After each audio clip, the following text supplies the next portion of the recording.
তুমি YouTube video record কৰিছা কিন্তু তোমাৰ ভয়েস ক্লিয়াৰ নহয় ব্যাকগ্ৰাউন্ড নয়েজ আহে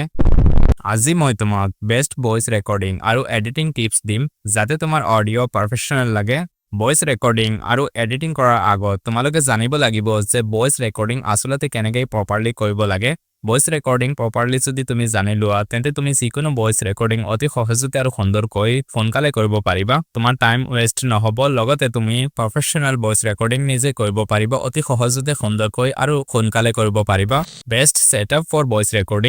ৰেকৰ্ডিং কৰাৰ আগত তোমাৰ হাতত থাকিব লাগিব সেটআপ যদি তোমাৰ হাতত সেটআপ আছে তেন্তে তুমি অতি সোনকালে আৰু সহজতে প্ৰফেশনাল ভয়েস ৰেকৰ্ডিং কৰিব পাৰিবা সেটআপ মানে তোমাৰ হাতত থাকিব লাগিব এটা এক্সটাৰ্নেল মাইক যদি তোমাৰ হাতত এক্সটাৰ্নেল মাইক নাই তোমাৰ হাতত বাজেট নাই বা যদি তোমাৰ হাতত বাজেট আছে পইচা আছে তেন্তে তুমি বয়া M1 বা যিকোনো এটা মাইক কিনি তুমি তোমাৰ মোবাইল ফোনত ৰেকৰ্ডিং কৰিব পাৰিবা যদি তোমাৰ হাতত বাজেট নাই পইচা নাই তেন্তে তুমি নিজৰ মোবাইল ফোনৰ জৰিয়তে নিজৰ মোবাইল ফোনত যেটো মাইক দি আছে সেই মাইকটো ব্যৱহাৰ কৰি তুমি এটা প্ৰফেশনাল ভয়েস ৰেকৰ্ডিং কৰিব পাৰিবা কুইট ৰুম তুমি এনে এখন ৰুমত গৈ ভয়েস ৰেকৰ্ডিং কৰিব লাগিব যত কোনো ধৰণৰ নয়েজ নাহে ব্যাকগ্ৰাউন্ড সাউন্ড নাহে তাত গৈ তুমি ভয়েস ৰেকৰ্ডিং কৰিব লাগিব যদি তেনেকৈ এখন ৰুম নাই তেন্তে তুমি তোমাৰ ঘৰত যত আলমাৰি ৰখা আছে আলমাৰিৰ সন্মুখত গৈ তুমি মোবাইল ফোন তাত ৰাখি বা তোমাৰ মাইক ৰাখি তুমি ভয়েস ৰেকৰ্ডিং কৰিব পাৰিবা তাত দুনিয়া ভয়েস আহে আৰু ভয়েস সাউন্ডটো অতি ধুনিয়াকৈ আহিব হাউ টু ৰেকৰ্ড প্ৰপাৰলি তুমি ভয়েস প্ৰপাৰলি কেনেকৈ ৰেকৰ্ডিং কৰিব পাৰিবা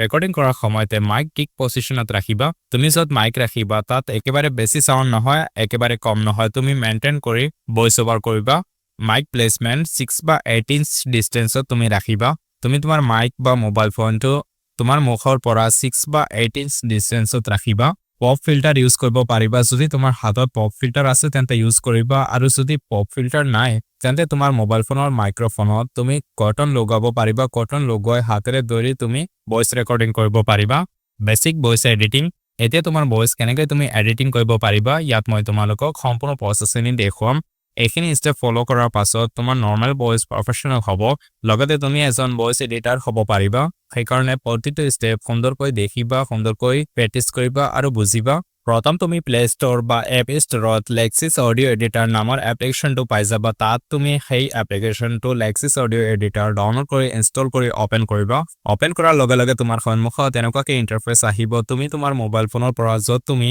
তোমাৰ ভয়েসটো ৰাখিছা তাৰ পৰা তুমি সেইটো এই এপ্লিকেশনত ইম্পোৰ্ট কৰিবা ইম্পোৰ্ট কৰাৰ পাছত তোমাৰ সন্মুখত এনেকুৱাকৈ ইন্টাৰফেস আহিব এতিয়া তুমি এই তীৰলাইনত ক্লিক কৰিবা পাছত ইফেক্টত ক্লিক কৰিবা এতিয়া যদি তোমাৰ ভয়েসত ব্যাকগ্ৰাউন্ড সাউন্ড আহি আছে নয়েজ তোমাক ৰিমুভ কৰিব লাগে তেন্তে তুমি ইয়াত তীৰলাইনত ক্লিক কৰাৰ পাছত ইফেক্টত ক্লিক কৰাৰ পাছত ইয়াত দি আছে নয়েজ ৰিডাকশন ইয়াত তুমি ক্লিক কৰিবা প্ৰথম থ্ৰেশহোল্ডটো তুমি 46ত ৰাখিবা একটু এনেকুৱা সেটিংত ৰাখিবা এটো মই অটোমেটিক্যালি কৰি ৰাখিছো তুমি তেনেকুৱা ৰাখিবা ৰেট 100 ৰাখিবা অ্যাটাক ৰিলিজ তুমি 200 ৰাখিবা লো পাস ফিল্টাৰ 13104 HZ তুমি ৰাখিবা পাছত তুমি এপ্লাই কৰিবা যদি তুমি ইচ্ছা কৰা তেন্তে এটো স্ক্ৰিনশ্বট মাৰি ৰাখি লবা এতিয়া তোমাৰ ভয়েসত নয়েজ ৰিমুভ সাকসেসফুল হৈ গৈছে নেক্সট স্টেপত তোমাৰ ভয়েসটো আৰু ক্লিয়াৰ কৰাৰ কাৰণে ইয়াত দি আছে তীৰলাইন আকৌ ইয়াত ক্লিক কৰিবা পাছত ইফেক্টত ক্লিক কৰিবা তাৰ পাছত তলত আহিবা ইয়াত দি আছে ইকুৱেলাইজাৰ এম্প্লিফায়াৰ ইয়াত তুমি ক্লিক কৰিবা এতিয়া তোমাৰ সন্মুখত এনেকুৱাকৈ স্লাইড আহিব এনেকুৱাকৈ ইন্টাৰফেস আহিব তুমি প্ৰথমতে যদি তোমাৰ ভয়েসত ডিপ সাউন্ড দিব বিচাৰা ডাউন মানুহৰ সাউন্ড দিব বিচাৰা তেন্তে তুমি এই দুটা স্লাইড ইনক্ৰিজ কৰি দিবা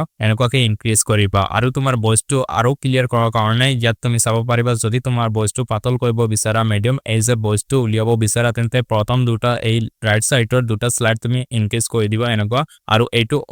অলপ ইনক্ৰিজ কৰিবা ইয়াত তুমি চাব পাৰিবা এনেকুৱাকৈ সেটিং কৰিবা এই সেটিংখিনি তুমি স্ক্ৰিনশ্বট মাৰি তুমি তোমাৰ ভয়েসত এপ্লাই কৰিব পাৰিবা এটো তোমাৰ ভয়েস হিচাপত সেটিং হ'ব আৰু তোমাৰ ভয়েসত যেনেকৈ সেটিং মেচ হয় তুমি ঠিক তেনেকুৱা কৰিবা তাৰ পিছত তুমি এপ্লাইত ক্লিক কৰি দিবা এপ্লাইত ক্লিক কৰাৰ লগে লগে তোমাৰ ভয়েস 100% ক্লিয়াৰ হৈ যাব তাৰ পাছত তুমি চাব পাৰিবা ইয়াত যিখিনি বাৰ গ্ৰাফ দি আছে সেই গ্ৰাফখিনি ওপৰৰ ফালে গৈ আছে আৰু কিছু কাটি গৈছে তুমি সেইখিনি নৰমালাইজ কৰাৰ কাৰণে ইয়াত তুমি চাব পাৰিবা কিছুমান ভয়েস সাউন্ড কোৱালিটি লো আছে আৰু কিছুমান হাই সাউন্ড আছে এইখিনি নৰ্মাল কৰাৰ কাৰণে ইয়াত দি আছে তীৰলাইন ইয়াত ক্লিক কৰিবা পাছত দি আছে ইফেক্টত ক্লিক কৰিবা নৰমালাইজ কৰি দিবা নৰমালাইজত ক্লিক কৰাৰ লগে লগে তোমাৰ ভয়েস কোৱালিটি যত লো আছে সেইখিনি ইনক্ৰিজ হ'ব আৰু যত বেছি আছে সেইখিনি ডাউন হৈ যাব নৰ্মাল হৈ যাব এতিয়া তোমাৰ ভয়েস অলৰেডি এডিটিং সাকসেসফুল হৈ গৈছে ভয়েস সেভ কৰাৰ কাৰণে ইম্পোৰ্ট কৰাৰ কাৰণে ইয়াত দি আছে সেভ তুমি সেভত ক্লিক কৰিবা পাছত তুমি চাব পাৰিবা ইয়াত দি আছে সেভ তুমি সেভত ক্লিক কৰিবা ইয়াত নাম যিকোনো এটা ৰাখিব পাৰিবা সেভত ক্লিক কৰি দিবা তোমাৰ ভয়েস মোবাইল ফোনত সেভ হৈ যাব সাকসেসফুল